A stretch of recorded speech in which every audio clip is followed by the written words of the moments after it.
할렐루야. 우리 좌우에 계신 분들하고 인사하겠습니다. 너무 잘 오셨습니다. 네, 감사합니다. 자, 우리가 마가복음을 함께 살펴보고 있는데 오늘은 5장서부터 우리가 함께 보도록 하겠습니다. 예수님께서 제자들을 부르시기도 하면서 여러 가지 많은 사역들을 지금 무리와 제자들에게 지금 보여주고 계십니다. 사역의 내용들을 보시면 처음의 사역은 교사로서의 사역으로 설교를 하시면서 이제 시작을 하시죠. 자, 그런 가운데 의사처럼 육신의 병을 고치시는 그런 사역을 또 함께 동반하여 함께 보여주고 계십니다. 그리고 이 육신의 병을 고쳐주시는 것을 넘어서 영적인 문제, 그러니까 귀신 들린 자 안에서 귀신을 쫓아내는 축사 사역까지를 하고 계시는 상황 가운데 우리가 5장에 넘어오기 바로 직전의 모습을 보면 풍랑 가운데 예수님께서 이 바람과 바다를 명령하셔서 잠잠케 하시는 그런 내용들이 나오죠. 그래서 이게 단계적으로 흘러가고 있다라고 하는 것을 우리가 좀 이제 이해할 수 있을 것 같아요. 그분 스스로 어찌 보면 이 마가라고 하는 사람이 예수님이 누구냐라고 하는 것을 이런 단계적인 어떤 그런 이제 뭐라 그럴까요? 사역들을 통하여 예수님이 누구냐라고 하는 것을 보여주고 계시는 거죠. 그래서 스승, 선생님, 교사로서의 분, 육신의 병을 치유하시는 분, 그리고 영적인 문제를 해결하시는 축사하시는 부분, 그리고 마지막 오늘 아침까지의 내용은 뭐냐면 자연 만물조차도 그 예수 그리스도의 명령하심에 복종할 수밖에 없는, 이거는 이제 창조주 하나님으로서의 능력이거든요. 그래서 맨 마지막에 보니까 제자들이 이 배 위에서 함께하고 있던 제자들이 도대체 이 사람이 누구냐, 그러니까 그 전까지만 해도 그냥 아주 좋은 선생님, 의사, 어떤 영적으로 뛰어난 어떤 능력자, 요 정도로만 생각했는데 이 바람을 잠잠케 하시는 이것을 보면서 도대체 이분이 누구냐라고 하는 거에 대해서 굉장히 궁금증을 일으키는 그런 대목까지가 이 4장까지의 내용이다라고 생각하시면 좋을 것 같아요. 그리고 나서 자 1절에 보니까 자 1절과 2절 말씀 같이 한번 읽어볼게요. 시작. 예수께서 바다 건너편 거라사인 지방에 이르러 배에서 나오심에 곧 더러운 귀신 들린 사람이 무덤 사이에서 나와 예수를 만나니라. 주로 예수님께서 사역을 어떻게 하셨느냐, 갈릴리 지역에서 많이 활동을 하셨는데 갈릴리라고 하는 이 호수 하나를 가운데다가 두고 배를 통하여서 이쪽 건너편 저쪽 건너편으로 왔다 갔다 하시면서 주로 이제 사역들을 이제 하셨습니다. 그래서 이 거라사인의 지방이다라고 하는 것은 갈릴리 지역의 또 다른 도시로서 이게 이제 정확한 위치는 이제 동쪽 갈릴리 해변의 동쪽에 위치해 있는 그런 이제 지역이다라고 좀 생각할 수 있을 것 같아요. 자, 그래서 또 배를 타고서 건너서 거라사인의 지방, 자, 이 지역은 주로 유대인들이 사는 지역이 아니라 이방인들이 많이 사는 지역입니다. 왜냐하면 유대인들은 돼지고기를 먹으면 안 돼요. 율법적으로 금하는 음식들 가운데 하나입니다. 근데 이 거라사인의 지역에 가보니까 나중에 스토리에 보니까 여기에는 뭐 몇천 마리 단위로 뭘 키우고 있어요. 돼지들을 키우고 있습니다. 이게 절대로 유대인들은 가까이 하지도 않지요. 그렇기 때문에 이 지역은 주로 이방인들이 살고 있는 지역이겠구나라고 우리가 엿볼 수 있는 내용입니다. 자, 이제 배에서 내리셨는데, 자, 거기 가니까 누굴 만나셨느냐? 더러운 귀신 들린 사람을 만났습니다. 이 더러운 귀신 들린 사람 나중에 보니까 군대 귀신이 들어갔어요. 그러니까 한 마리 정도 들어간 게 아니라 어마어마하게 많은 귀신이 한 사람 몸 안으로 들어갔습니다. 그래서 이 귀신은 성경에 보면 악한 영이다 라고도 표현되어지기도 합니다. 근데 이 악한 영, 이 귀신이 한꺼번에 한 사람 앞에 지나치게 많이 들어간 것으로 말미암아 굉장히 극단적인 삶의 모습을 살고 있다는 거죠. 그러니까 이게 어찌 보면 굉장히 극단적일 수는 있지만 악한 영의 다스림을 받거나 악한 영의 영향을 받고 있는 사람들이 이런 형태의 삶을 살겠구나라고 우리가 알 수 있는 대목들이에요. 비록 이 내용은 극단적이지만 이제 악한 영이 뭐 한두 마리 정도 들어가면 이런 비슷한 형태들이 나타난다는 거죠. 그래서 자, 악한 영의 영향을 받고 악한 영의 다스림을 받으면 어떤 상태가 되는지를 몇 가지로 좀 설명을 드리도록 하겠습니다. 자, 이 더러운 귀신 들인 사람이 어디서 살고 있었어요? 무덤 사이에 살고 있었습니다. 여러분, 이 무덤 사이라고 하는 것은 죽음의 장소예요. 이제 웬만한 사람은 무덤에서 살진 않지요. 그러면 이 장소는 아무리 이쁘게 가꾸어 놓은들, 여러분, 무덤은요 밤에 가면 무서워요.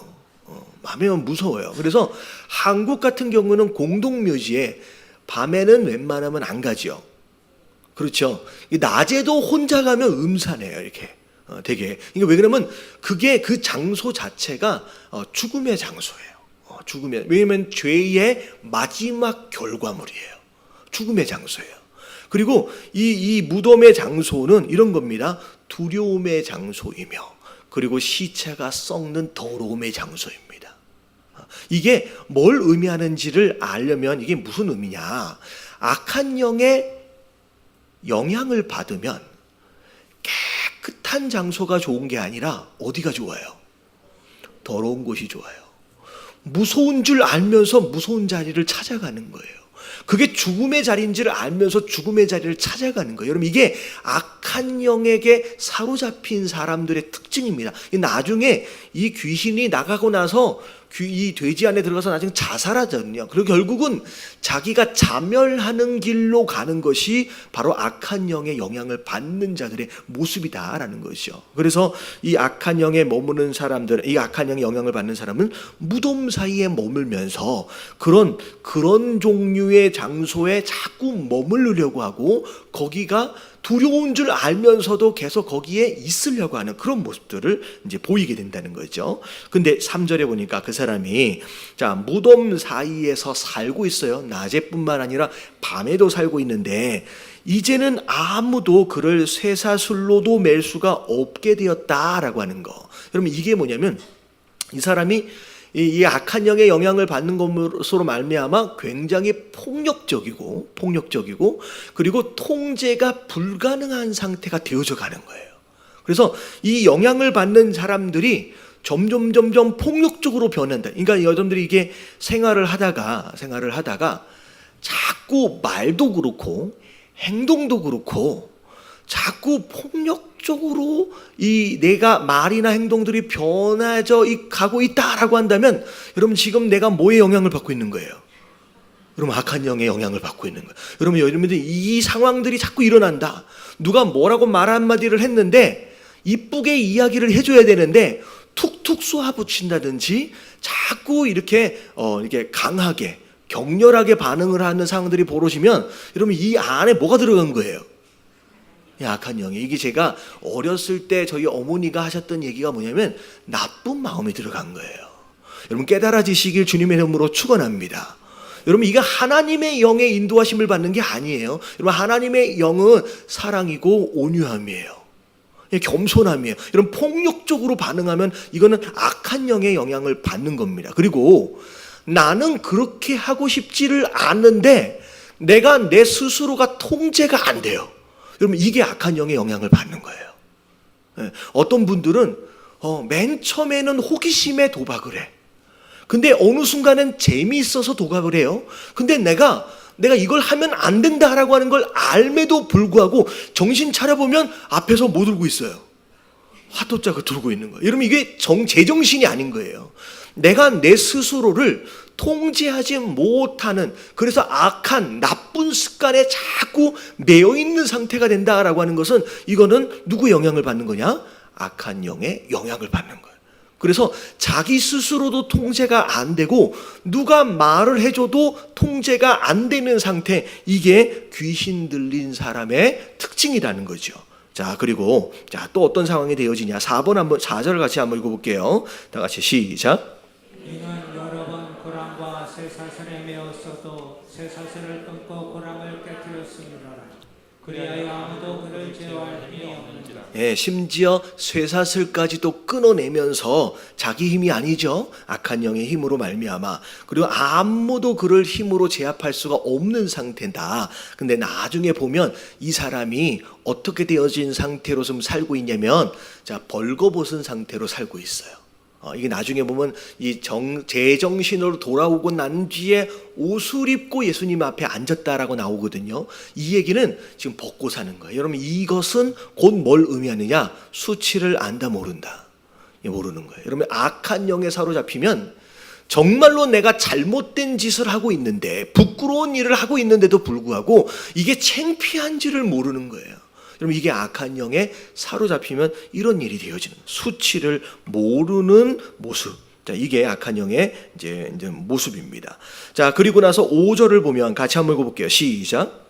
밤낮 무덤 사이에 있으나 산에 있으나 늘 소리를 지르며 돌로 자기의 몸을 해치고 있었다. 예, 밤낮 무덤 사이에서나 산에서나 사방 휘짓고 다니는데 가만히 못 있어요. 근데 뭐 갖고 다녀요? 늘 소리를 지르면서 다녀요. 여러분, 이게 소리를 지른다라고 하는 이 표현을 뭐 상상을 한번 해보세요. 귀신 들린 사람이 막 쫓아다니면서 소리 지른다고. 여러분, 이게 뭐냐면 이 안에 상처와 분노로 사로잡혀 있는 거예요. 그래서 이 분노가 제어가 안 되니까 막 표출해내는 거예요. 그래서 이게 악한 영에 사로잡히면 우리 마음 가운데 계속 뭐가 쌓여져 가냐면 분노가 쌓여져 가요. 내 인생이 왜 이렇게 됐는데, 이게 다 누구 탓이에요? 다 남 탓이에요. 그래서 이 사람을 내가 잘못 만나서 내가 이 사람 때문에 라고 남 탓으로 돌리는 가운데 사람에 대하여, 상황에 대하여, 사건에 대하여 분노로 가득 차 있는 이런 사람들, 그럼 이건 악한 영에 사로잡힌 자의 모습입니다. 분노로 가득. 여러분, 혹시 이런 쭉 읽어 내려가니까 이상하다, 이게 자꾸 내가 요즘에 그런데, 그러면 여러분, 오늘 저녁에 여러분 기도해서 나쁜 마음을 빨리 빼야 되는 줄로 믿습니다. 제가 오늘 제가 아시는 분이 목사, 이제 신학교를 졸업하셔서 강도사가 되시면서 이제 개척을 하셨어요. 그래서 제가 이제 거기 순서를 맡아가지고 기도를 해드리려고 위해서 제가 서울로 다녀왔는데, 식사를 하고 있는 중에 저기에서 대화를 하는 내용을 들으니까, 이거 보니까 축사하고 이렇게 권면의 말씀들을 신학교 교수님들이 와서 이제 해주시더라고요. 근데 교수님 한 분이 그분에게 사로잡혔어. 그래가지고 식사를 하시면서 계속 대화를 하는데, 그분이 사모하는 마음은 있는데 신학교를 4군데를 다니셨는데 지금도 그만둘까 생각 중이래요. 근데 하는 얘기를 계속 들어보니까 젊은 애들이 뭐 해가지고 싸우고, 여기 가니까 교수님들이 마음 안 들어서 교수님이랑 싸우고, 어디 가서 싸우고. 근데 제 생각, 걔가 계속 듣다 보니까 이분은 지금 신학교를 다녀가지고 목회를 할 사람이 아니라 뭘 먼저 해결해야 돼요?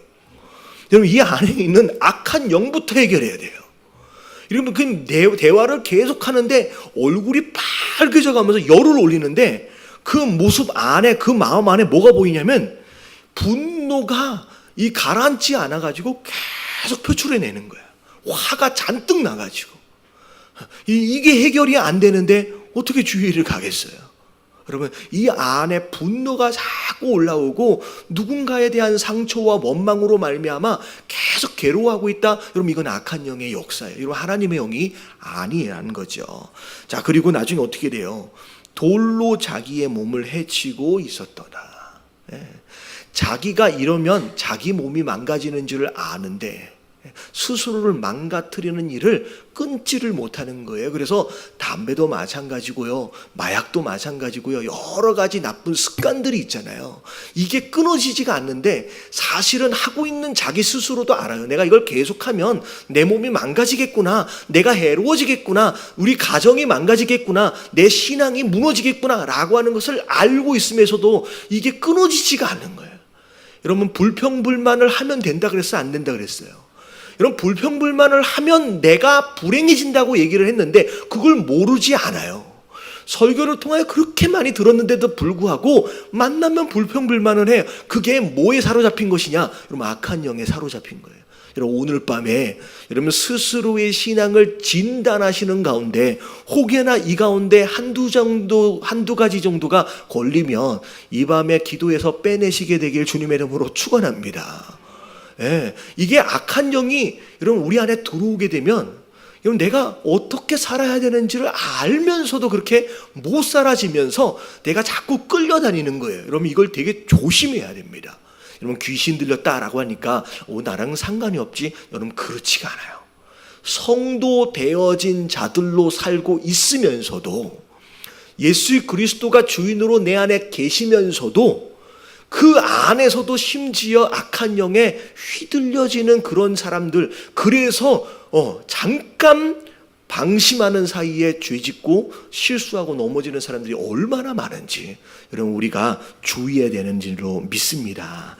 자, 그런 가운데 그가 멀리서 예수님을 보고 달려와서 절합니다. 이런 귀신 들린 자는 이 안에 귀신이 있잖아요. 영이 있잖아요. 예수님이 누군지를 바로 알아보는 거예요. 자, 7절 뭐라고 얘기하는지를 볼게요. 다 같이 시작. 큰 소리로 부르짖어 이르되 지극히 높으신 하나님의 아들 예수여, 나와 당신이 무슨 상관이 있나이까? 원하건대 하나님 앞에 맹세하고 나를 괴롭히지 마옵소서 하니. 자, 보세요. 이게 안에 들어있는 귀신의 이야기이기도 하지만 사실 귀신 들린 자의 입술에서 나오는 말이에요. 자, 우리가 뭘 알아야 되냐면 여러분 병에 걸리면, 육신적인 병에 걸리면 이거 안 되겠는데 라고 빨리 뭘 찾아요? 왜? 의사를 찾아요. 왜냐하면 이게 가만히 내버려두면 더 망가지니까 빨리 병원을 찾고 의사를 찾아요. 근데 신기하게 여러분 영적인 병은 그렇지가 않아요. 신기하게 영적으로 병이 걸리면요, 여러분이 빨리 의사를 만나서 치료를 해야 되는데 여러분 영적으로 일단 병에 걸린 사람은 치료하려고 의사를 찾지 않습니다. 여러분 이게 악한 영에 사로잡힌 자의 특징입니다. 그래서 여러분 이 교회가 사실 영적으로 병원인데 여러분 영적으로 감기에 걸리면, 병에 걸리면 제일 가기 싫은 데가 어디예요? 여러분 교회가 제일 가기 싫어요. 여러분 빨리 가서 기도하고 나아야 되는데, 빨리 가서 말씀 듣고 치료해야 되는데 영적으로 병이 걸리면 제일 가기 싫은 곳이 교회가 되는 거예요. 제일 하기 싫은 것이 기도예요. 제일 하기 싫은 게 말씀 있는 거예요. 여러분 이게 악한 영에 사로잡히면 여러분 이렇게 되는 거예요. 자, 여기도 또 진단이 나와요. 나는 오늘따라 요즘 따라 교회 가기가 이렇게 싫을까? 여러분 악한 영에 사로잡힌 것일 수 있어요. 이상하게 말씀 있는 게 그렇게 싫고요, 기도하기가 그렇게 싫어요. 여러분 이거는 이 안에 잘못된 마음이 들어가는 거예요. 여러분 교회 가는 게 좋지요. 여러분 좋은 걸 잘 알아요. 말씀을 읽어야 되는지 알아요. 우리가 영적으로 기도해야 하나님과 교제할 수 있고 호흡해야 된다는 걸 우리가 알고 있음에도 불구하고 그게 자꾸 싫어진다는 것은 내 안에 이미 다른 영이 들어와서 지금 나를 부여잡고 있다라고 하는 거, 여러분 돌이켜 보실 수 있는 저와 여러분들 되시길 주님의 이름으로 축원합니다. 그래서 여러분 교회 안에는 친구가 필요해요. 정말로 이게 되게 중요해요. 내가 영적으로 병들 때 나는 교회 가기 싫고요, 나는 기도하기 싫어요. 근데 그러한 나를 누군가가 좀 돌아봐주고 그래도 교회는 가야지라고 끌어줄 수 있는 누군가가 없다라고 한다면 여러분 그 사람은 정말로 안타까운 사람이에요. 여러분 교회 안에 여러분 많이가 아니더라도 그렇게 나를 위해 기도해주고 나를 붙잡아줄 수 있는 여러분 친구 한 사람이라도 사귈 수 있는 저와 여러분들 되시길 주님의 이름으로 축원합니다. 예. 저는 이렇게 딱 보면 이게 단짝 친구들이 종종 있어요. 근데 이게 항상 교회에 오면 김지사 어디 갔지? 라고 찾는. 여러분 이런 친구가 교회 안에 한두 명 정도가 없다라고 한다면 여러분 노력하셔야 돼요. 왜냐하면 누구든 언제 어떤 상황에서 넘어질 가능성이 다 있습니다. 여러분 목사도 넘어져요. 여러분 성도 되어진 자들, 여러분 시험 들어 넘어질 일이 왜 없겠습니까? 근데 그럴 때 누군가가 나를 위해서 기도해주고 그래도 교회는 가야지, 그래도 기도는 해야지, 같이 말씀 읽자, 같이 예배드리자 라고 손잡아 줄 수 있는 그 사람이 옆에 있다라고 한다면 여러분 감사하시고, 아직 없는 사람은 여러분 목장 모임에서 빨리 찾으시게 되길 주님의 이름으로 축원합니다. 왜냐하면요, 여러분 사단은요 동물의 왕국을 보면 누구를 먹잇감으로 찾아요? 여러분 혼자 따로 떨어져 있는 자를 찾아요. 여러분 그런 사람이 없으면, 그러니까 어떻게 보면 옆에 함께하는 자가 없으면요, 여러분 사단의 먹잇감이 되는 거예요. 여러분 혼자 따로 떨어져 있지 마십시오. 여러분 신앙생활은 절대 혼자 하는 거 아니에요. 여러분 이런저런 관계 안에서 상처를 좀 경험했던 사람들이 그런 얘기를 해요. 목사님, 이것도 저것도 다 귀찮고 사람과 교제하다 보니까 이런저런 상처 반짠이 차라리 혼자 그냥 교회만 다니고 예배나 드릴게요 라고 이야기하는 사람이 있는데, 여러분 이런 거예요. 구데기 무서워서 장 못 담근다고. 여러분 사람은 어디에서든 만나면 서로의 연약함 때문에 부딪힐 수밖에 없어요. 여러분 좀 부딪히면 어때요? 여러분 그렇다라고 할지라도 여러분 친구가 있어야 되는 줄로 믿습니다. 예. 그래서 교회 안에 그렇게 되어져야 돼요. 예. 그러니까 이게 보니까 더 싫어하는 거예요. 영적으로 괴롭히지 말래요. 지금 예수님이 지금 사실은 이 거라사인의 지방에 이 사람을 치료해 주시려고 왔는데 이 사람은 너무 귀찮은 거예요. 괴로운 거예요. 그냥 내버려 뒀으면 좋겠다라고 얘기를 합니다. 그러나 하나님 예수님은 그냥 넘어가시지 않죠. 그 귀신을 쫓아내 주시는데, 자 9절에 보니까 이름을 물어봅니다. 여러분 귀신에게도 이름이 있어요. 이름이 있어요. 그래서 물어보니까 이게 한 마리만 들어갔으면 이름을 대겠는데 이 한두 마리가 아닌 거예요. 나중에 보면 돼지가 몇 마리가 있었냐면 2,000마리가 있는데 2,000마리 돼지 안에 다 들어갔다라고 한다면 한 사람 안에 몇 마리가 들어간 거예요. 최소한 2,000마리 이상이 들어간. 이 이름을 말하지를 못하니까 이제 군대라고 이제 이야기를 합니다. 그러니까 많은 귀신이 이제 들어간 거죠. 자 그랬더니 자 이제 결국은 자 이제 나를 내쫓지 마십시오라고 하는 가운데 예수님이 이 귀신이 제안하기를 돼지떼들이 있으니까 이들에게라도 들어가게 해주십시오라고 했더니 그렇게 허락하십니다. 자 그랬더니 13절 같이 한번 읽어볼게요. 시작.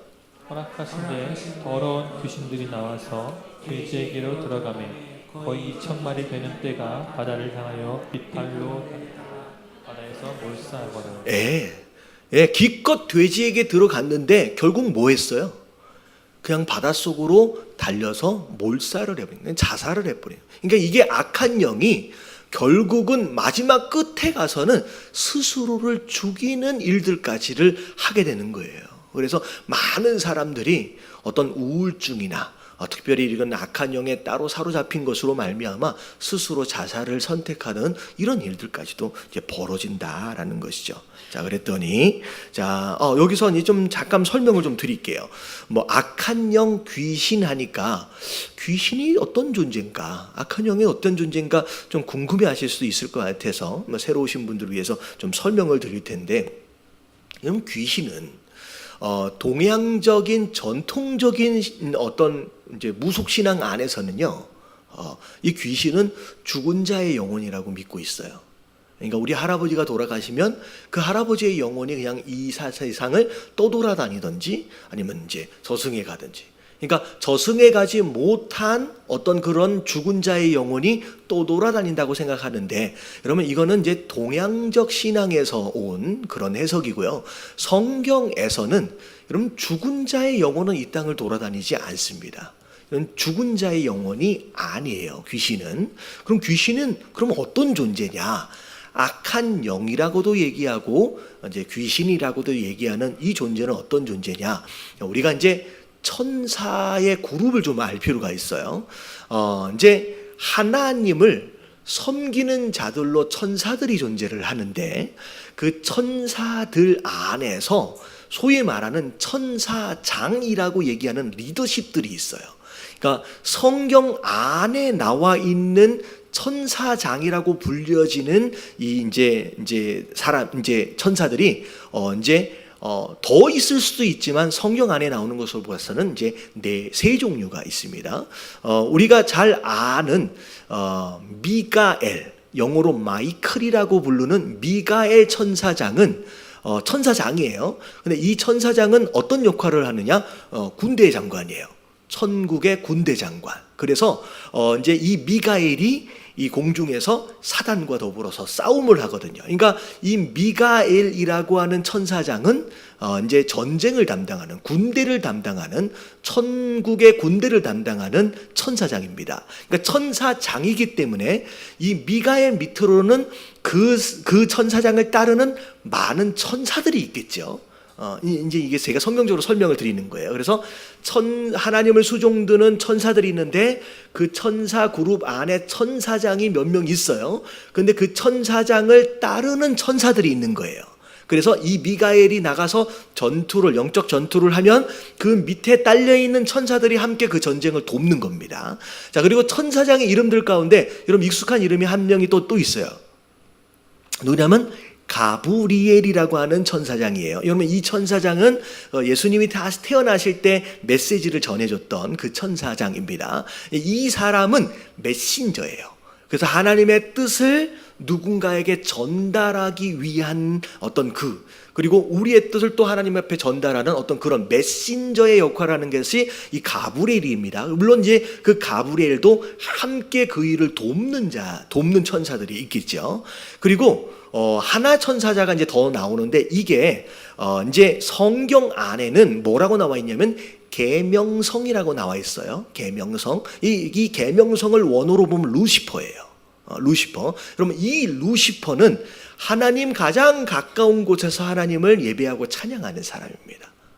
그런 천사장이에요. 물론 그 루시퍼 옆에도 함께 돕는 이제 천사들이 있겠죠. 근데 우리가 알다시피 이 루시퍼가 교만해져서 하나님처럼 되려고 하다가 천국에서 쫓겨나게 되죠. 그래서 이 쫓겨난 루시퍼가 우리가 알고 있는 누가예요? 이게 사단이에요.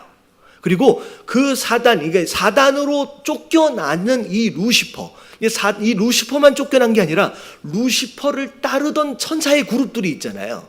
그 천사의 그룹이 함께 쫓겨나면서 어떻게 되는 거예요? 그게 귀신인 거예요. 그게 악한 영인 거예요. 그래서 루시퍼가 찬양하는 천사로 있었을 때는 하나님을 함께 찬양하는데 그 천사들이 도왔지만 쫓겨나고 난 뒤에 사단이 되고 난 뒤에는 그 함께 쫓겨난 그 천사들이 사단의 일을 함께 돕는 거죠. 그래서 이 땅 가운데 이 등장하고 있는 수많은 귀신들과 이 악한 영들이 바로 사단의 일을 돕는 그런 천국에서 쫓겨난 천사의 그룹들이다라고 이제 생각을 하시면 될 것 같아요. 그래서 특별히 오늘 귀신 들린 사람은 그 그룹들 가운데 많은 귀신들이 이제 그 사람 안에 들어가게 된 거죠. 좀 이해는 되셨죠? 여러분 이게 귀신론이 잘못되어 있으면 자꾸 어떤 이제 목사님이 이게 이단으로 이렇게 판정이 된 게 죽은 자의 영혼인 것처럼 해석을 해서 이단으로 판정을 받는 경우도 있거든요. 이건 죽은 자의 영혼이 아니에요. 그냥 아버지가 아니에요. 와서 아버지 소리 내고 할머니 소리 내는데 여러분 그거 할아버지 할머니 아니에요. 그때 귀신은 왜냐면 그 예전서부터 있기 때문에 우리 할아버지를 알아. 우리 할머니를 알아. 그래서 그분들을 흉내내는 거예요. 그래서 우리를 미혹하는 겁니다. 절대 죽은 자의 영혼이 아니다라고 하는 거 기억하시길 바랍니다. 자, 그런 가운데 이제 돼지들 안에 들어갔더니 이 돼지들이 자살을 해버렸어요. 그랬더니 이 돼지들을 돌보는 주인들이 있을 거 아니에요. 깜짝 놀라서 우리 돼지들이 2,000마리가 다 죽었잖아요. 난리가 난 겁니다. 그래서 예수님을 찾아온 게 됐는데 와보니까 15절 말씀 같이 한번 읽어볼게요. 시작. 예수 서 있던 그 귀신 들렸던 자, 곧 군대 귀신 짚혔던 자가 옷을 입고 정신이 온전하여 앉은 것을 보고 두려워하여. 옷 벗고 수치도 모르고 통제도 안 되고 막 그 소리 지르면서 날뛰던 그 사람에게서 이 귀신이 악한 영이 싹 나오니까 정상적으로 돌아오는 거예요. 차분해지고 이제는 통제되어지고 이젠 벗은 줄 알고 입을 줄도 알고 부끄러움도 알고 정상적으로 돌아온 상태가 된 거지요. 어찌 보면 망가진 한 명의 인생이 이제 온전하게 돌아오게 된 겁니다. 자, 근데 돼지를 잃어버린 주인들과 마을 사람들이 오더니 아니 이 예수님이 갑자기 등장하는 것으로 말미암아 어마어마한 재산적인 손실이 있어진 거지요. 더 만약에 이분이 있다가는 우리 지역의 귀신들 다 동물들 사이에 다 들어가가지고 다 자살해버리면 우리 동네는 망하겠다 싶은 그런 두려움 때문이셨는지, 자, 이 마을 사람들이 뭐라고 얘기해요? 우리 지방에서 제발 나가주십시오 라고 간구한 것으로 말미암아 결국 예수님은 이 지역에 와서 한 사람 구원하고 돌아갈 수밖에 없었습니다. 결국은 이 내용들을 통하여서 사실은 예수 그리스도를 하나님으로 만나고 영생을 얻는 것이 훨씬 더 중요한 가치인데, 이 마을 사람들은 물질적인 가치의 손실을 피하기 위해서 예수님을 어떻게 했어요? 쫓아내는 어리석은 자들이 됐다는 거죠. 우리가 이런 모습들을 통하여서 우리가 스스로 돌아볼 필요가 있어요. 영적으로 복을 받는 것이 우선이에요. 이런 물질적인 손해에 지나치게 집착하는 것으로 말미암아 여러분 영적인 유익을 여러분 포기하는 자들은 되지 않았으면 좋겠습니다. 자, 그런 가운데 자, 예수님이 이제 떠나실 수밖에 없는데 귀신이 들렸던 사람이 예수님에게 뭐라고 얘기하느냐? 저도 같이 가고 싶습니다 라고 얘기하는 거예요. 저도 같이. 다시 말하면 예수님의 뭐가 되고 싶은 거예요? 제자가 되고 싶은 거예요. 그 12명 안에 들어가고 싶은 거예요. 그랬더니 어찌 보면 우리가 마태복음에 보는 것처럼 따라오라라고 말씀하셔도 못 따라오는 사람들이 많잖아요. 근데 굳이 따라가고자 했던 이 사람을 예수님이 그래 같이 가자라고 말씀하실 수도 있었을 것 같은데 19절에 보니까 다 같이 한번 읽어볼게요. 다 같이 시작. 허락하지 아니하시고 그에게 이르시되 집으로 돌아가 주께서 내게 어떻게 큰 일을 행하사 너를 불쌍히 여기신 것을 내 가족에게 알리라 하시니. 네, 따라오라고 말씀하신 게 아니라 아니라는 거예요. 너는 집에 가래요. 집에 가래요. 여러분들 괜히 어디서 은혜 받았다고 목사하지 마시길 주님의 이름으로 축원합니다. 여러분 이게 되게 중요한 거예요. 여러분 은혜 받았다고 다 목사하는 게 아니에요. 여러분 부르심의 종류가 달라요. 뭐가 더 좋냐, 뭐가 더 나쁘니 그런 개념이 아니라 제자로 부르신 사람이 있고요.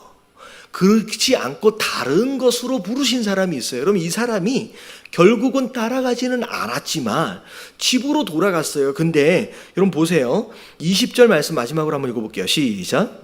그가 나서 자기에게 어떻게 큰 일 행하셨는지를 대가볼리에 전파하니 모든 사람이 놀랍게 여기다. 이 사람 보고 집으로 돌아가라 그랬더니 이 사람이 예수님이 자기를 안 받아줬다고 낙심하는 가운데 다시 실망하고 돌아갔더라, 이 무덤 곁으로 돌아갔더라 이 얘기가 아니에요.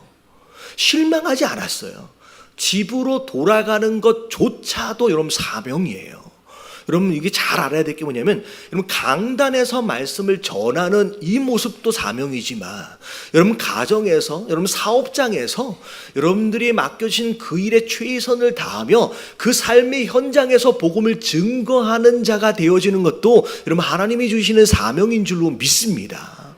괜히 아닌데 부르시지도 않았는데 괜히 안수를 받아놓으면 누구만 고생이냐면 자기도 고생이고 함께 따르는 사람도 다 고생하는 거예요. 그러니까 이 내용을 보니까 결국은 이 사람이 집으로 갔어요. 근데 여러분 보니까 어디에게 복음을 전했느냐? 데가볼리의 복음을 전했다. 자기를 치료하신 하나님에 대해서 예수님에 대해서 증거했다라고 하는데 여러분 이 데가볼리는 뭘 의미하느냐? 갈릴리 지역에서 요단강 동쪽에 위치해 있는 10개의 도시를 합해서 데가볼리라고 부르는 거예요. 그러니까 이 사람은 어떻게 보면 이 사람 원래 어디서 살았어요? 거라사인들이 사는 그 지역에 살았잖아요. 근데 그 지역에 자기 부모를 찾아가서 거기에서 예수님을 전하고 만 게 아니라 그 거라사인 지역을 포함한 10개 도시를 다 다니면서 다 다니면서 예수님이 자기를 치유하신 것, 병 고치, 귀신을 쫓아주신 것에 대해서 증거하는 삶을 살았다라고 하는 거예요. 여러분, 이건 어찌 보면 제자들로서는 그 당시 할 수 없었던, 그만이 할 수 있는 특별한 일이다라고 여러분 생각할 수 있을 것 같습니다. 그래서 여러분들 이런 내용들을 통하여서 내가 어디에 무엇으로 있느냐라고 하는 것은 여러분 하나님 부르심을 따라 순종하는 거예요. 내가 부르심이 목회자다라고 한다면 순종하면 되는 거고요. 그리고 그게 아니다라고 한다면 내게 허락하신 삶의 현장에서 내게 맡겨주신 그 사명을 감당할 줄 아는 거, 여러분 이게 진짜 순종이고 충성이다라고 하는 거 여러분 깨달아지시길 주님의 이름으로 축원합니다. 결국 이 모습들을 보니까 나중에 제자들도 마찬가지고요, 이 귀신 들렸던 이 사람도 마찬가지고, 사실은 많이 배운 사람도 특별하게 뛰어난 것들이 있는 사람들도 사실 아니었습니다. 근데 이 사람은 귀신이 나가자마자 하나님 앞에 이렇게 쓰임 받기도 하고, 나중에 제자들도 사도행전에 보면 하나님 앞에 굉장히 아름답게 쓰임을 받잖아요. 이런 모습들을 보면서 하나님이 과연 어떤 사람을 사용하시냐라고 하는 것에 대해서 우리가 다시 한번 짚어볼 필요가 있어요. 그래서 제가 이제 이 생명의 삶을 보니까 이 뒤에 어떤 내용이 나오냐면 풍선 장사 이야기가 나와요. 이 풍선 장사가 이제 어떤 내용이냐면 이 사람이 풍선을 파는데 이렇게 헬륨가스를 이렇게 넣어가지고 이렇게 묶어가지고 이렇게 하면 이제 매달리잖아요. 근데 풍선을 파는데 풍선이 잘 안 팔리면 이 풍선을 하나씩 이제 놔준대요. 그러면 풍선이 이렇게 올라가면 올라가는 풍선을 사람들이 보면서 나도 풍선 하나 사야지 하면서 올라가는 풍선을 보면서 풍선을 사더라는 거예요. 그래서 이 모습들을 보면서 어떨 때는 빨간 풍선도 올리고 어떤 때는 노란 풍선도 올리고 색깔을 따라 이렇게 올렸대요. 근데 한참 그 모습을 보고 있던 이제 흑인 아이가 그 풍선 장사 아저씨한테 물어본 거예요. 아저씨, 까만색 풍선도 하늘로 올라갈 수 있나요? 라고 물어봤어요. 그랬더니 이 아저씨가 하는 얘기가 뭐냐면 풍선에 색깔이 중요한 게 아니라는 거예요. 풍선 안에 뭐가 들어가 있느냐라고 하는 게 중요한 거라는 거예요. 이 내용을 보면서 무슨 이야기냐? 그런 거예요. 우리가 어떻게 생겼느냐, 어떤 색깔이냐라고 하는 건 하나님 앞에서는 별로 중요하지 않아요. 귀신에 들렸던 사람이었든 아니면 어부하던 사람이었든 세리했던 사람이든 여러분 그건 하나님 보시기에는 풍선의 색깔에 불과한 거예요. 여러분 하늘로 올라가는 것은 뭐가에 따라 달려있어요? 여러분 색깔이 아니에요. 그 안에 뭐가 들어가 있느냐라고 하는 것을 따라서 하늘로 올라갈 수 있다라고 하는 거예요. 그래서 이 내용들을 통하여서 내 색깔은 별로 중요하지 않습니다. 여러분 악한 영이 안에 담기니까 아무것도 하지 못하는, 정말 스스로를 해치고 남을 해치는 사람이 되는 거예요. 근데 이 안에 악한 영의 반대, 그럼 성령 하나님이 이 안에 들어오시면요, 여러분 그 당시의 제자들처럼 많은 사도들처럼 여러분 그렇게 쓰임 받을 수 있다라고 하는 거. 여러분 오늘 저녁에 기도하실 때 하나님 이 안에 혹여나 들어앉아 있을 수 있는 이 악한 영들은 하나님 빼버리게 하여 주시옵시고, 하나님 성령의 충만함으로 말미암아 색깔과는 상관이 없이 하나님 앞에 쓰임 받을 수 있는 저와 여러분들 되어달라고 기도하시게 되길 주님의 이름으로 축원합니다. 네, 말씀 한번 더 볼게요. 자, 5장 21절 같이 한번 읽어보도록 하겠습니다. 시작. 예수께서 배를 타시고 다시 맞은편으로 건너가시니 큰 무리가 그에게로 모이거늘 이에 바닷가에 계시더니. 예, 예수님이 또 배를 타고 또 다른 곳으로, 다른 도시로 또 넘어가십니다. 자, 그런 가운데 바닷가에 계셨더니 큰 무리들이 몰려왔어요. 자, 그랬을 때 22절에 자, 누가 등장하느냐? 회당장 야이로가 등장을 합니다. 근데 이 야이로라고 하는 이 회당장이 예수님을 찾아오자마자 자, 어떻게 했어요? 발 아래 엎드리죠. 자, 물론 예수님께서 여러 가지 능력들을 많이 보여주시고 있는 가운데 많은 사람의 관심을 받고 인기를 얻은 어떤 그런 상태이기는 하지만 사실 신분적인 위치로 볼 때는 회당장과 예수님은 아주 큰 거리에 어떤 그런 위치의 사람입니다. 그러니까 회당장은 종교 지도자의 위치에 있는 사람이고요. 정식 종교 지도자. 근데 이 예수님은 누구의 아들이에요? 요셉이 목수였잖아요. 아버지 요셉이 목수였습니다. 그래서 목수의 아들로서 그냥 목수예요. 어찌 보면 가장 하층민에 있는 그런 사람이에요. 비록 지금은 어느 정도 인기가 있어서 이제 그렇게 하지만 사실 회당장의 위치에 있는 자로서 이 예수님 발 앞에 무릎을 꿇기는 사실 쉽지는 않았을 겁니다. 근데 사실 예수님께서 기적을 일으키시고 그 기적을 경험한 대부분, 아니 거의 100%의 사람들의 모습들을 보면 공통점이 뭐냐? 하나같이 다 자기가 어느 위치에 있는지는 상관이 없이 전부 다 예수님 앞에 뭐 했어요? 여러분, 무릎을 꿇고 겸손하게 엎드릴 줄 아는 자들이었어요. 여러분, 그런 사람들이 결국은 하나님께 은혜를 입는 거예요. 여러분, 누구에게 은혜를 주신다? 겸손한 자에게. 하나님은 누구와 싸우신다 그랬어요? 교만한 자에게. 여러분, 성도 되어진 자들로서 가져야 할 가장 기본적인, 어찌 보면 하나님의 역사하심과 살아계심을 경험할 수 있는 가장 기본적인 조건은요, 겸손이에요. 그래서 제가 그런 말씀을 드렸잖아요. 제가 작년 우리 이제 교단에 총회가 있을 때 저희 이제 원래 총회장 되시는 분이 지금 거의 90살이 다 되어져 가십니다. 이분은 너무 선교를 많이 다니시고 비행기를 많이 타셔서 다리가 힘이 없어서 사실은 재작년까지만 해도 화장실을 혼자 이제 보지 못하셨어요. 도움을 받고. 지금 많이 건강해지셔서 그나마 휠체어라도 타고 다니시면서 지금 사역을 하시거든요. 지금도 교회를 개척하고 있고요.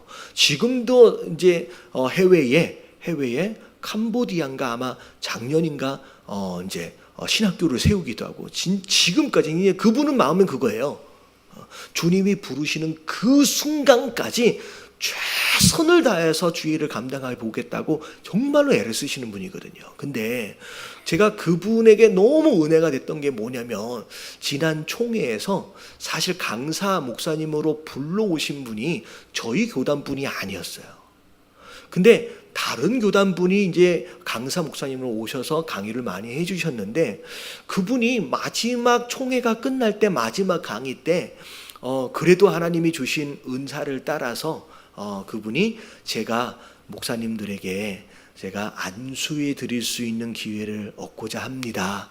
혹시나 사모하시는 분이 있으면 나와서 안수를 받으시면 됩니다. 근데 그 강사 목사님 나이가 이제 한 50대 중후반 정도, 어떻게 보면 80세가 넘은 그 총회장 그 목사님에 비해서 한참 어린 분이거든요. 근데 제가 그 모습 가운데 뭘 봤냐면, 제일 먼저 그 젊은 목사에게 휠체어를 끌고 나서 내가 먼저 안수를 받겠다고 머리를 미시더라고요. 머리를 미르시면서 나한테 안수 좀 해달라고. 그러면서 안수를 하시는데, 그 안수를 그 굉장히 노인이신데, 사실은 정말로 모든 사실 총회 때 저희 목사님들이 거의 한 400~500명씩 모여요. 근데 그 400~500명 목사님들이 다 그분의 제자거든요. 근데 그 다 제자들이 있는 데에서 본인이 먼저 머리를 숙이고 그 안수를 받으시는 그 모습을 보면서 제가 뭘 느꼈냐면, 하나님이 저분을 쓰시는 이유가 있구나라고 깨달았어요. 여러분, 겸손한 사람을 하나님이 쓰시는 줄로 믿습니다. 여러분, 그분이 완벽한 분이 아니에요. 그분의 제자들과 더불어서 물론 존중하고 존경하지만 제가 왜 모르겠어요. 그분이 목회하시면서 실수한 부분들도 많이 있었어요. 잘못된 판단을 한 적도 있었습니다. 그럼에도 불구하고 이 나이까지 하나님께서 계속 쓰시는 이유가 뭘까? 그분이 뭐 하셔요 지금? 지금까지도 겸손하시는 거예요. 어떻게 쓰든 하나님이 은혜를 부어주신다라고 한다면, 하나님이 능력 주신다라고 한다면 내가 1년이라도 더, 2년이라도 더 그 은혜를 받아서라도 더 일해보고 싶은 그 마음에 젊은 목사에게 자기하고 나이 차이가 20년이 넘는 그 목사님 머리를 뒤밀면서 그 안수를 받으시는 모습을 보면서 아, 저분을 하나님이 쓰시는 이유가 있구나라고 하는 그 깨달았어요. 여러분, 이 겸손한 마음을 여러분 하나님 부르시는 그날까지 끝까지 잊지 마시게 되길 주님의 이름으로 축원합니다. 여러분, 겸손하면 죽을 때까지 하나님 그 사람을 쓰시는 거예요. 근데 교만해지는 순간 그때부터는 끝나는 거예요. 더 이상 그 사람하고는 일하지 않으시는 거예요. 여러분, 하나님은 얼마나 겸손한 사람을 찾고 계시는지 여러분 그런 사람 되시길 주님의 이름으로 축원합니다. 그래서 자꾸 드러내지 마세요. 그리고 복 받는다라고 한다면 복을 받으세요. 그래서 제가 심지어는 저는 그걸 너무 감사하고 야, 저 사람 하나님 복 되겠다. 제가 지난번에 11조에 대한 간증을 대신 전한 적이 있잖아요. 근데 그분이 이제 전화가 이제 사실 오기로 돼 있었는데 출장을 가기로 돼 있었어요. 근데 그 나가기 전에 저한테 기도를 받고 나가고 싶다는 거예요. 그래가지고 제 전화번호를 물어봤대요. 그냥 나가면 돼. 근데 나갔다 여태껏 왔어요. 아무 일도 없었어요. 근데 어떻게 해서든 안수받고 기도받고 그러고 나가고 싶은 그 마음, 아, 저 사람을 왜 하나님이 물질적으로 복을 주시는지 제가 알겠더라고요. 여러분, 이유가 있어요. 여러분, 복을 받는 데는요 이유가 있어요. 여러분, 복 받을 수 있는, 여러분 이유 되어질 만한 그런 삶을 사실 수 있는 저와 여러분들 되시길 주님의 이름으로 축원합니다. 자, 이 사람이 무릎을 꿇습니다. 엎드렸어요. 정말로 한참 어찌 보면 나이도 어렸을 것 같고요. 회당장이면 제법 위치가 있는 사람입니다. 근데 나이가 어린 이 예수님에게 무릎을 꿇고 엎드립니다. 자, 이유가 뭐냐? 자기 어린 딸이 지금 죽게 생긴 거예요. 지금 위독한 상황입니다. 그래서 예수님 보고 같이 가자라고 지금 권하는 상황이에요. 그런 가운데 예수님이 그래 같이 가자라고 길을 나섰는데, 여러분 이 사건은 복음서 안에서도 굉장히 독특한 사건이에요. 자, 대부분의 기적과 역사하심은 단편으로 이루어져 있어요. 어떤 사람을 만나고 치료하시고 어떤 사람을 만나고 치료하시고로 단편으로 이루어져 있는데, 여러분 이 사건이 굉장히 독특한 이유가 뭐냐면 이게 샌드위치처럼 한 편의 사건 안에 또 다른 한 편의 사건이 들어가 있어요. 자, 예수님이 이 회당장의 딸을 이제 치료하시기 위해서 회당장의 집으로 가고 있는 사이에 무슨 일이 벌어졌느냐면 12해 동안 혈류증, 이게 여자들이 하혈을 하는 겁니다. 12년 동안을 하혈을 계속하니 얼마나 고통스럽고, 근데 심지어는 많은 의사들을 만났지만 많은 의사들이 이 여자를 고쳐준 게 아니라 오히려 괴롭게만 하고 오히려 모든 재산을 다 탕진하기까지, 다 이제 거의 거지가 되는 수준까지 가버린 거예요. 더군다나 이 하혈을 하는 병은 여러분 이제 이스라엘 율법 안에, 유대인의 율법 안에 부정한 병으로 간주되어져서 여러분 하혈을 하게 되면 한 번을 해도 여러분 일주일 동안 격리가 되어지게 되어 있습니다. 근데 12년 동안 계속 하혈을 하니 몸도 이미 지칠 대로 지치고 완전히 말라 비틀어져 있는 상황 안에 이미 가족들도 함께하지 못하는 사회로부터 격리되어져 있는 이 상황 가운데 있는 이 여자가 예수님의 소문을 듣고 무리들 사이에 끼었어요. 여러분 이러면 안 돼요. 왜냐하면 이 부정한 자가 누군가와 접촉을 하면 그 사람도 부정해져요. 근데 원래는 안 되는데 이 여자가 정말로 치료받기 싶은 그 마음 가운데, 간절한 마음 가운데 그렇게 합니다. 근데 자, 어떻게 해요? 이에 예수님의 옷에다가 손을 대는 것으로 말미암아 자, 어떻게 되었어요? 치료함을 받는 거예요. 내가 그렇게만 하더라도 내가 치유를 받을 수 있을 것이다 라고 그 마음을 먹고 믿음을 가지고 손을 댑니다. 근데 실제로 손을 딱 대는 순간 29절에 보니까 다 같이 한번 읽어볼게요. 시작. 이에 그의 혈류 근원이 곧 마름에 병이 나은 줄을 몸에 깨달으니라. 이 하혈이 딱 멈추는 게 느껴지는 거예요. 내가 나았다라고 하는 게 확 느껴지는 겁니다. 자, 그때 예수님께서 사실은 그냥 가실 수도 있었어요. 왜냐하면 지금 그게 굉장히 급한 길입니다. 회당장의 딸이 지금 위급해요. 언제 죽을 줄 모르는데 지금 이 상황에서 예수님이 그 길을 멈추시면서 돌아보시는 거예요. 누군가 나에게 손을 댔다.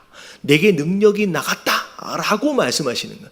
저는 이 상황, 어찌 보면 물론 이제 혈류병에 걸린 이 여인 입장에서 볼 때 치료를 받는 굉장히 극적인 상황이지만 반대로 생각하면 이 회당장의 입장에서 볼 때 이 상황은 어떤 상황이에요? 여러분, 속이 타는 거예요. 애간장이 타는 거예요. 지금 뭐 하고 계시는 거지? 내 딸이 지금 죽게 생겼는데 지금 뭐 하고 계시는 거예요? 지금 마음은 지금 장난이 아닐 거예요. 근데 예수님이 돌아보시면서 진짜 어떻게 보면 회당장 입장에서 볼 때 뭐라고 표현할 수 있냐면 세워라, 내워라. 여러분, 여기에서 사실 우리의 믿음이 되게 중요해요. 나는 기도할 때 나는 되게 급해요. 나는 지금 당장 응답을 받아야 돼. 아니면 큰일 날 것 같은데. 근데 여러분, 이게 내 타이밍인 거예요.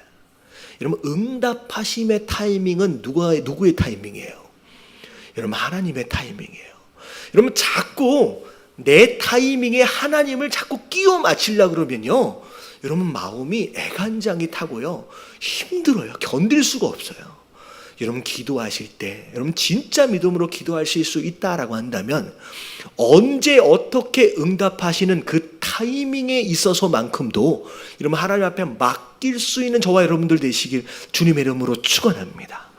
나는 지금 응답해야 내가 산다, 지금 안 되면 나는 죽는다, 그렇게 생각할 수 있지만 여러분, 하나님은 그게 아닌 거예요. 여러분, 그분의 타이밍이 있는 거예요.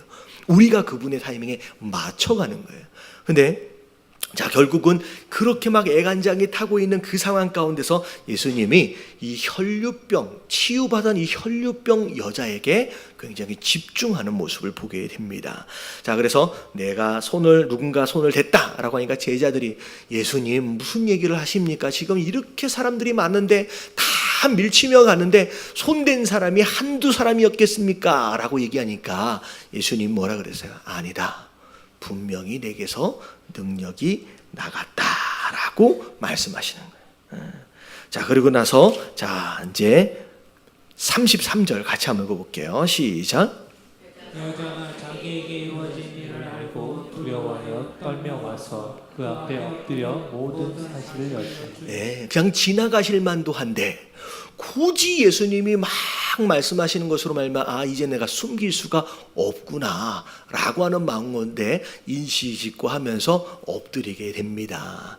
자, 그것으로 말미암아 본인이 치료받았다라고 하는 것을 예수님 앞에서 이제 확인을 받는데, 여러분 이 내용을 통하여서 우리가 또 알 수 있는 내용이 뭐냐면, 자, 제가 조금 전에 말씀드렸잖아요. 하혈하는 병은 부정한 병이에요. 이 병을 가지고 있는 사람이 누군가를 만지면 그 만져진 그 사람이 어떻게 돼요? 이 만져진 사람이 부정해져요. 여러분, 이게 율법의 한계예요. 이게 율법의 한계예요. 죄를 지은 자가 죄를 짓지 않는 누군가에게 가까이 하면 그 사람이 또 죄를 짓는 거예요. 그러니까 뭐가 힘이 세요? 선이 힘이 세요? 악이 힘이 세요? 여러분, 율법 아래서는 여러분 무조건 악이 이기게 돼 있어요. 이러면 이게 율법의 한계입니다. 근데 중요한 건 뭐냐면 이 병든 이 사람이, 이 부정한 사람이 예수님을 만졌을 때 예수님이 부정해진 게 아니에요. 오히려 예수님으로 인하여서 이 사람이 치유되어져 버렸어요. 여러분, 이게 복음의 능력인 줄로 믿습니다. 여러분, 이 복음의 능력은 여러분 부정하게 만드는 게 아니에요. 여러분, 복음의 능력은 강력하게 그 어떤 상황에서도 내가 회복되고 내가 치유되어지는 거예요. 여러분, 율법에 매여 있고 얽매인 삶은요, 여러분 좌절과 실패로 가는 거예요. 여러분, 오늘 지난주의 말씀을 통하여서 우리가 노력하고 우리가 결단해야 하지만 우리가 교만함과 욕심을 이길 만한 능력과 실력이 있다 없다? 없다라고 했어요. 결국 뭘로 돌아가야 돼요? 여러분, 은혜와 복음으로 돌아가요. 여러분, 복음으로 돌아갈 때 우리에게 진정한 회복이 있어지게 되는 줄로 믿습니다. 결국은 예수 그리스도로 인하여 치유가 되어졌어요. 그래서 34절에 뭐라고 얘기하는지를 볼게요. 다 같이 시작. 그래서 임시에 따라 네 믿음이 너를 구원하였으니 그만이라. 네 병에서 의욕하였지. 예, 물론 스스로 나은 것을 확인했기 때문에 그냥 돌아갈 수도 있었겠지만 예수님이 의도적으로 말씀해 주시는 거예요. 네가 네 믿음이 너를 뭐했다? 구원한 것이다. 이게 다 네 믿음 때문이다. 그러면서 평안히 가라. 지금까지 12년 동안 얼마나 힘들고 괴로웠겠느냐. 이제는 평안히 가서 내 병에서 노임을 받아라는 거예요. 지금까지 병에 사로잡힌 삶을 살았어요. 매여있는 삶을 살았어요. 이제는 놔서서 건강하게 살아라 라고 위로해 주시면서 이제 혈류병 앓았던 이 여인을 보내주게 됩니다. 그러면서 육체적인 병뿐만 아니라 예수님의 이런 관심과 말 한마디로 인하여 마음까지도 평안을 얻고 돌아갈 수 있었다는 거죠. 자, 그러고서 이 혈류병의 문제가 해결이 됐어요.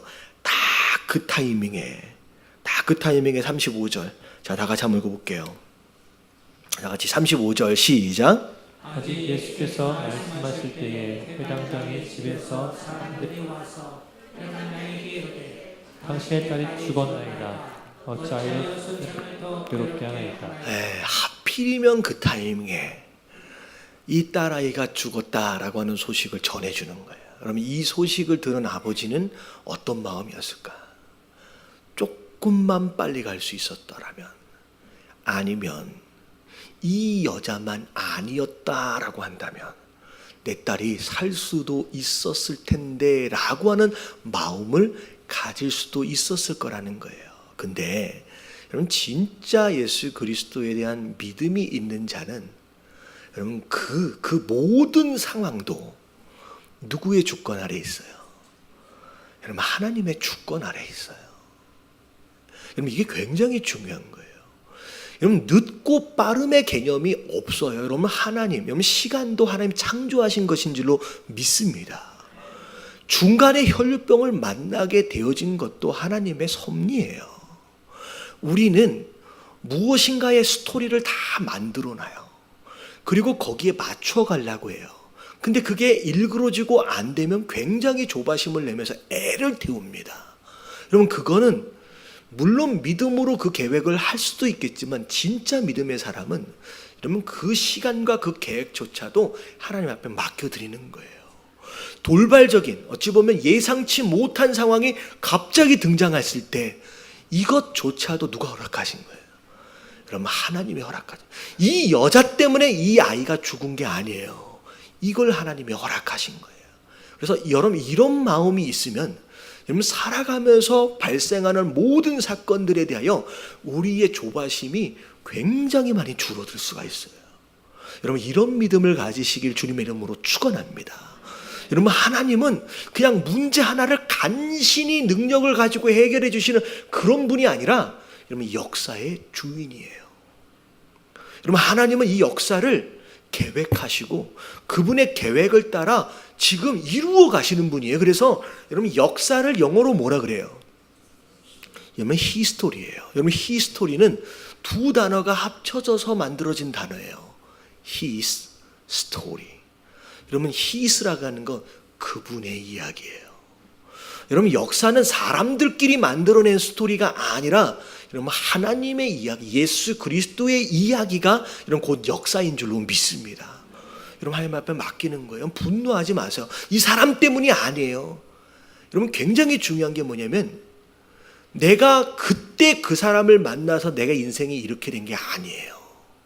그 사람을 만난 것조차도 하나님이 허락하신 거예요.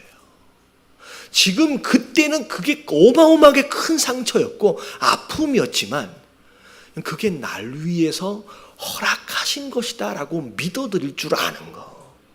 여러분 이게 굉장히 중요한 신앙이에요. 그래서 제가 그런 말씀 드리잖아요. 믿음은 해석의 능력이다.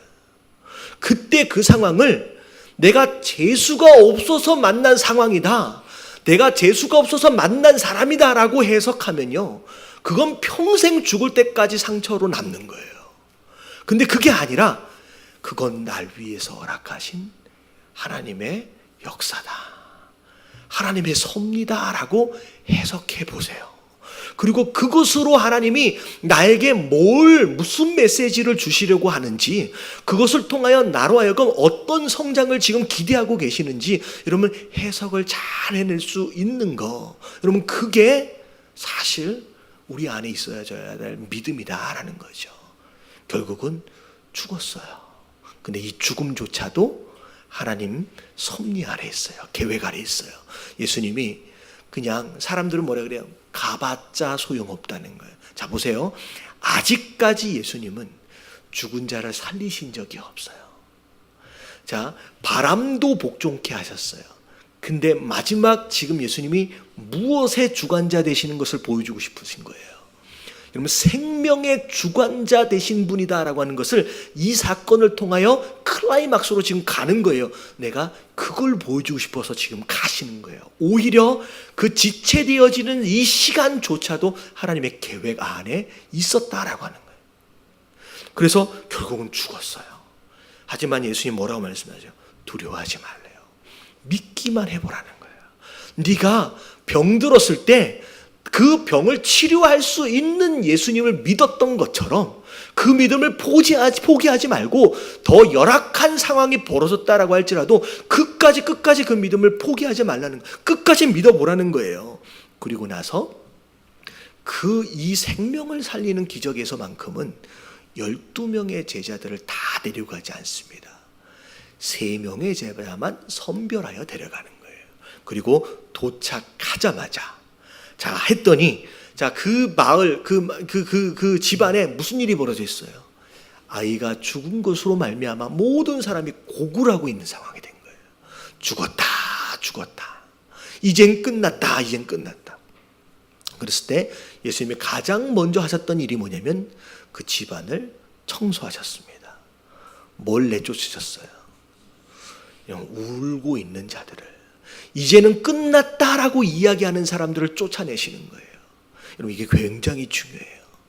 여러분, 인생에 굉장히 어려운 위기의 순간을 맞이할 때가 있어요. 굉장히 중요한 결단을 해야 할 때가 있습니다. 여러분, 이럴 때 여러분, 내가 무슨 소리를 듣고 있느냐라고 하는 게 굉장히 중요합니다. 여러분, 주변을 정돈하십시오. 믿음 없는 자가 우는 소리가 내 귀에 들리지 않도록 해야 돼요. 왜냐하면 사람은 어디에서 믿음이 나요? 들음에서 믿음이 나요. 여러분, 하나님의 말씀을 들으면 좋은 믿음이 생기지만, 여러분, 나쁜 소리를 계속 듣고 앉아 있으면요, 나쁜 믿음이 생기게 돼 있어요. 예수님은 충분히 어느 때든지 어떤 상황에서든지 이 아이를 살리실 수 있는 분이시기도 하지만, 이 아이를 살리시기 위해서 예수님이 뭐가 필요했냐면 이 아버지의 믿음이 필요한 거예요. 그거 위해서 이 아버지가 믿음을 갖는 데 있어서 방해되어질 만한 요소들을 전부 다 제거하세요. 그리고 나서 온전히 예수 그리스도에게만 집중할 수 있도록 예수님이 환경을 만드시는 거예요. 그래서 여러분, 신앙생활도 마찬가지예요. 여러분, 주변에 믿음 없는 자들, 그래서 불평하고 원망하고 여러분 끝났다라고 이야기하는 사람들을 주변에 두지 마십시오. 여러분, 정말로 중요한 거예요. 여러분, 옆에 있으면 닮아가게 돼 있어요. 그냥 물들게 돼 있어요. 여러분, 믿음으로 선포하는 사람, 된다, 하나님 하신다, 하나님 이루실 것이다 라고 믿음으로 선포하는 사람하고 친해지게 되길 주님의 이름으로 축원합니다. 싹 청소하시고 예수님께만 집중하면서 그 일을 하시는 거예요. 자, 41절. 자, 다 같이 한번 읽어볼게요. 시작. 그 아이의 손을 잡고 이르시되 달리다고 하시니, 번역하면 곧 내가 네게 말하노니 소녀야 일어나라 하십니다. 달리다금 일어나라 라고 말씀 한마디에 이 여자아이가 그냥 일어나 버립니다. 사람들이 죽었다라고 했던 이 여자아이가 마치 자다 일어난 것처럼 그냥 일어나 버려요. 사람들이 놀라게 되죠. 그런 상황 가운데 예수님께서 결국은 이 사건을 통하여서 이제 클라이막스로 가는 거예요. 점점점 이 선생님으로서의 예수님으로 시작해서 만물의 주관자가 되신 창조주 하나님의 모습, 심지어 생명의 주관자. 여러분, 이 생명의 주관자는 뭘 의미하느냐? 여러분, 죽음은 무엇으로부터 온 거예요? 여러분, 죄로부터 온 거예요. 여러분, 죄 때문에 우리가 죽게 되는 거예요. 죄의 싹은 사망이라. 여러분, 이 죽음의 문제를 해결했다라고 하는 이 자체가 뭘 의미하느냐? 예수님은 뭘 해결하실 수 있는 분이에요? 가장 근본적인 우리의 죄에 대한 문제를 해결하실 수 있는 구원자다라고 하는 것을 마지막에 이제 보여주고 계시는 거예요. 여러분, 예수님은 우리 육신의 생명뿐만 아니라 여러분, 우리의 죄에 대한 문제를 해결하시는 바로 그런 분이다라고 하는 거, 여러분 믿으실 수 있는 저와 여러분들 되시길 주님의 이름으로 축원합니다. 여러분, 이 앞에서부터 나오는 이 사건들을 통하여서 어떤 사람들이 이 예수님의 이 역사하심, 이 창조주 하나님 되심을 경험했느냐라고 하는 것, 여러분 겸손에서부터 시작해서 믿음에 이르기까지 여러분 그런 모습을 잘 갖추고 여러분 그것을 세워가심으로 말미암아 여러분 오늘의 삶의 현장 안에서도 그 살아계신 하나님으로서 예수님을 경험할 수 있는 저와 여러분들 되시길 주님 이름으로 축원합니다. 아멘.